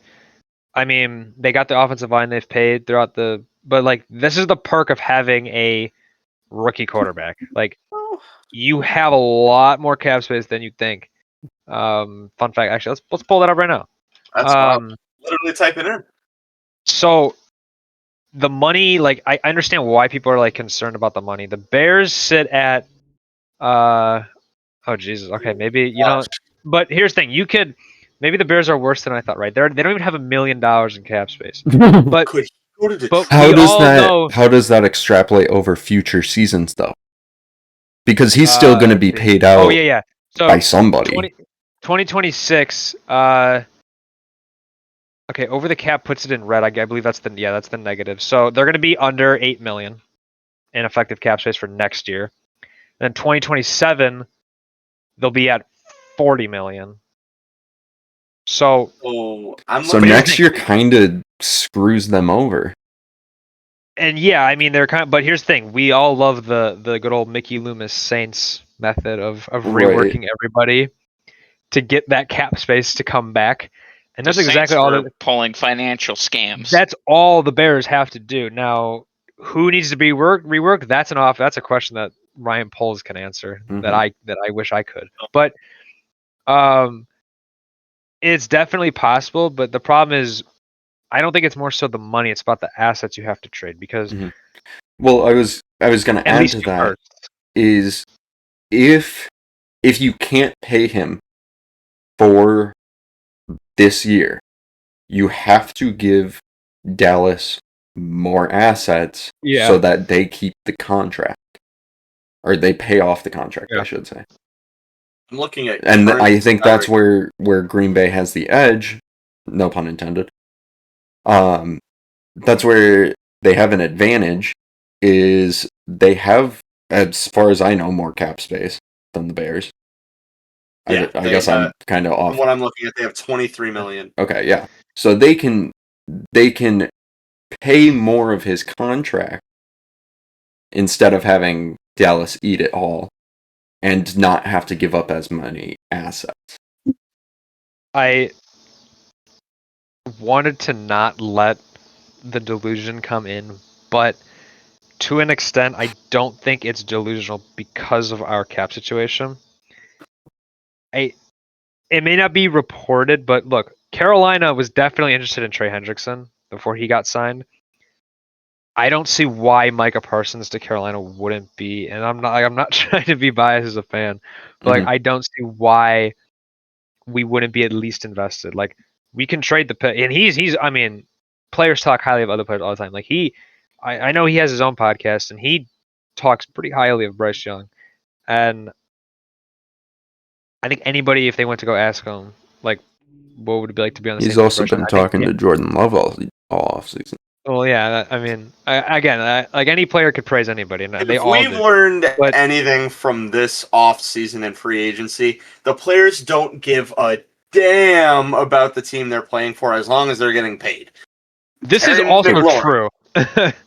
Well, the Commanders are Lauren, Myles Garrett, they didn't at first. They cared. They were like, "Oh no, trade me. Nobody's paying me." And then they got the contract. Like, all right, I'm cool. Does Parsons, the trade thing is, yeah. Does Parsons have any sort of no trade clause where he can control where he goes? I don't think so. Oh look. So the trade thing is like a lot of the players, like I mean, they might actually like Myles Garrett and McLaurin. They actually might, to some extent, they like their area, right? Like, you can't spend that much in Cleveland and not be like, oh, I like the city, I like the fans. I mean, I know Cleveland's like not the greatest. Like, I've been to Cleveland. There's not much to do, but like the trade request is just to light a fire under your front office's ass, and that honestly, realistically, that's probably just what the Micah Parsons situation is going to end up being. Is just to light a fire. I made the joke earlier in the episode that they wouldn't do a Dak situation. Yeah. Again, I think he's just trying to light a fire under Jerry's ass. But if they're officially, if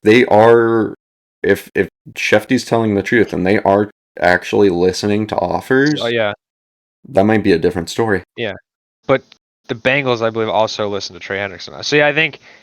Because I don't think it's, I mean, yeah, it's like some people are, well, it's insulting to even listen to your star player to be traded. But, like, they just want to test the waters. And, as good as he is, I think if somebody's willing to pay, like, a shitload, if Carolina does it, I don't know how mad I'll be depending on what they trade. But I think if somebody's willing to pay that much, then, I mean, you have to listen. Like, if it's... from what Yeah. I'm looking at right now, the Lions have the second most available cap space right now. And if I'm Micah Parsons and one of my career concerns is not just going out and getting a bag and going home, But getting a I'm ring. looking at Detroit. Yeah, I'm looking Well- at Detroit, dude. After all of the changes that team went through with a fantastic offense, like regardless of the coordinators being gone, their offense is still gonna produce. Like he doesn't have to worry about having he's gonna go out and he's gonna try and be the best defensive end that he can be, but he doesn't have to worry about being in the Cowboys anymore, where your play on its own is going to decide if you win or lose this game. Because we all know Cooper Rush wasn't winning games for Dallas. Mhm. Like that dead experiment. Now, if I'm him, I'm eyeing up the Lions and seeing what the Lions can offer me because they can pay him. The issue is, will Detroit be willing to give that up? True. Because, I mean, they already have Aiden Hutchinson, Which which I think they're going to have to pay about that him too, combination. right? Let me look. He's still on his rookie deal. Yeah, but speaking of the rookie deal, Parsons does not, because Parsons is on this is his rookie deal still. He obviously no trade clause, or doesn't have one because it's not part of a rookie deal. Mhm. So, but here's the thing, like, I mean, yeah, a lot of the players want to go to the teams. Realistically, would like to go to a team that is a Super Bowl contender, like Detroit or Eagles. But is Parsons as good as he was? Like, I don't think he's earned that right to like have a team be like, hey, we want to send you here. Like, no, like if I'm the Dallas Cowboys, I'm gonna send them to whoever gives me the best offer. Mhm. I don't care if it's And Cleveland. I don't care if probably it's preferably Detroit. an AFC Yeah. team if you can get it. Yeah, like I don't like he's a fantastic player, but like he's only been there for 4 years. I don't think he's earned that status yet to like earn that respect of the team to say like, yeah, we will deal you to where you want to be dealt. I don't know where he wants to be dealt. He won't obviously publicly say that, but Mhm. no, I think realistically though, at the end of the day, he will remain a Cowboy. I just think this is a good old stunt like they all do. Yeah.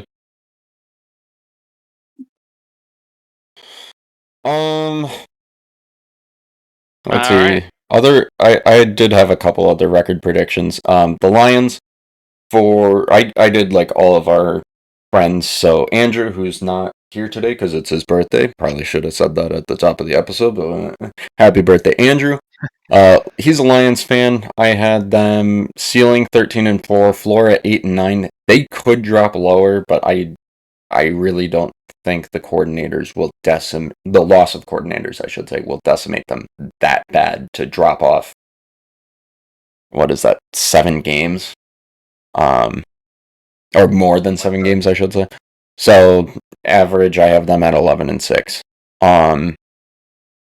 Broncos, I went over. Panthers, I have ceiling exact same as Bears. Ceiling at 10-7, floor at 4-13.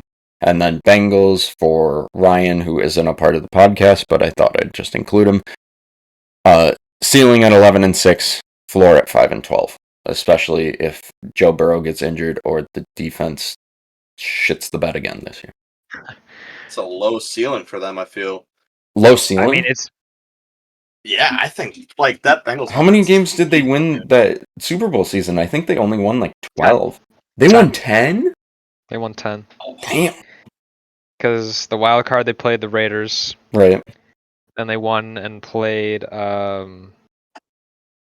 Tennessee. was it Tennessee? Yes, the number 1 seed Titans, the Right. most And then the fraudulent ones Chiefs they've in ever the seen. championship. Yeah, and then the Chiefs.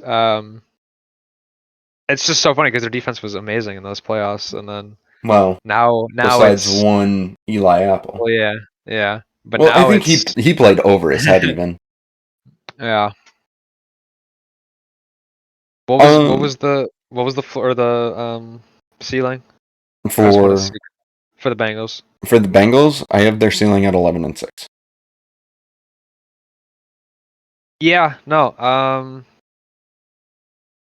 I think that's fair because it doesn't matter how. I feel like it doesn't matter how good that offense is going to be, like what numbers they can put up. Everything They can They get relies to on the the NFC defense. North, right? They can be the greatest AFC. offense. Yeah, they could be some of the best. This could be some of the best offensive showing we've ever seen. But that defense, if it holds them back, like they're just a wild card team at that point. Right. At 11 At best. Yeah. They got to play the NFC North. I don't know. Oh yeah. I don't know. Yeah, it'll be tough for the Bengals. Have you done Carolina's or covered Carolina's floor? I'm interested. 4-13. 0. I said the same as the Bears. What about our ceiling? 10-7. Same 1. as the Bears. 10. No, that's. I would say that the ceiling could go to 9 and 8. There you go. 8 Just- Am I Who's delusional? counting? Here's the thing. It is a tough schedule. I know the Dolphins are in there. The Packers are in there. I don't remember it off the They top don't of my play the head. Bears. Yeah, they don't. I know they don't play the Bears, which is thank God. Yeah, easy. I know. you have I to mean, play our a harder division, team. like the 2 games against the Bucks. The Bucks are, the division They winners have your again. They're number easily, every year. yeah, they're a 10 plus, except for Mike almost. Evans. They're a 10 plus win team, so that's a tough matchup regardless. Atlanta was literally fringe, like on not even like they were literally a playoff team. They just lost just to the last couple of seconds here. And They were fun to watch. I think they have a shot at the playoffs here. So that's 2 playoff teams that we have to play 4 times in total for 2 each of their division. And again, it's we didn't improve. I won't say we improved a lot. We definitely improved with Trayvon Merrick, and that's probably the biggest piece on defense because that run defense last year, he'll be a great asset to the run defense. And then the addition of Tet as the rookie, we've definitely gotten better than this 5-12 season. But I think an average, realistically, even though with the floor and the ceiling, would be 6 or 7 wins. I have their average at 7-10, so yeah. But this also counts, or this also is banking on the fact that we're all going to be healthy. The Panthers have never really had the injury bug, but their players They were just buns. no. And like they've never had the injury wide, like team wide plague, like everybody's dropping like flies. They usually have like a couple players that get hurt in the most like unlucky ass scenarios, and it'll be like a minor injury, but then it continues, kind of like McCaffrey with that ankle injury. Mm-hmm. But like, our players will be good one week. They might have like a minor tweak, and the trainers will be like, yeah, we're good. And then the next thing you know, they're inactive for the game. We're like, what the hell happened? Yeah. If everybody is healthy, then we should be. Then that's good. Like, I don't see why we cannot win 7 games. I mean, Dave is a young offensive mind, and actually can get creative and not flat like Frank Reich was. Hell, don't even get me started on that whole. Hell, I throw Matt Rule in there too. Don't even get me started on that whole. I think it was Dan Orlovsky 2 years ago calling us out because we were tipping plays during that era. We have a completely new scheme from Dave Canales and a new mind, a fresh playbook. So 4-13 definitely is reasonable. I mean, the reason I won't say reasonable is because I don't really know if we can get worse. But I think 7-10 is the most logical answer for this schedule.